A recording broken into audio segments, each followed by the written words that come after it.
পালন করছে। আমার নাম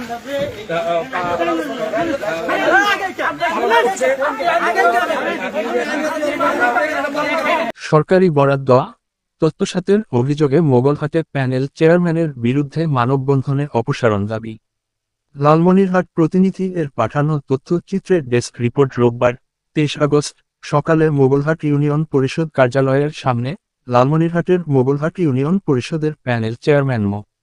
দুলাল হোসেনের বিরুদ্ধে সরকারি বিভিন্ন বরাদ্দের টাকা তথ্যসাতের অভিযোগে মানববন্ধন করেছেন স্থানীয় বাসিন্দারা। মানববন্ধনে অভিযোগের তদন্ত করে ব্যবস্থা নেওয়া এবং তাকে প্যানেল চেয়ারম্যানের পদ থেকে অপসারণের দাবি করেছেন স্থানীয় বাসিন্দারা। মানববন্ধন চলাকালে এক পক্ষের প্যানা সরিয়ে ফেলা নিয়ে ধাক্কাধাক্কির ঘটনায় কিছুটা উত্তেজনাও ছড়িয়ে পড়ে।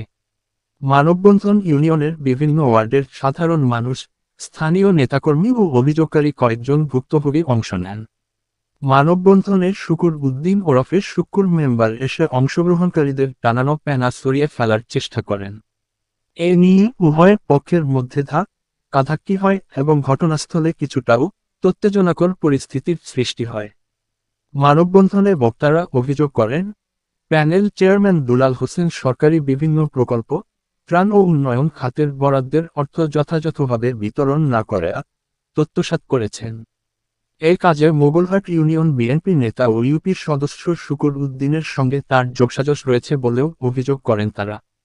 মানববন্ধনে বক্তারা আরও অভিযোগ করেন, মোগলহাট ইউনিয়নের ইটাপোতা কলোনি জামে মসজিদের উন্নয়নের জন্য 2,50,000 টাকা বরাদ্দ দেওয়া হলেও মসজিদ কমিটির সভাপতিকে মাত্র 68,000 টাকা দেওয়া হয়েছে।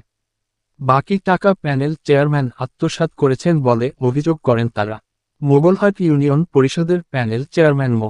দুলাল হোসেন তার বিরুদ্ধে ওঠা সব অভিযোগ অস্বীকার করেছেন। এ বিষয়ে লালমনিরহাট সদর উপজেলা নির্বাহী কর্মকর্তা ইউএনও মনোনীতা দাস বলেন, অভিযোগগুলো তদন্ত করে দেখা হবে। তদন্তের সত্যতা পাওয়া গেলে বিধি অনুযায়ী প্রয়োজনীয় ব্যবস্থা নেওয়া হবে।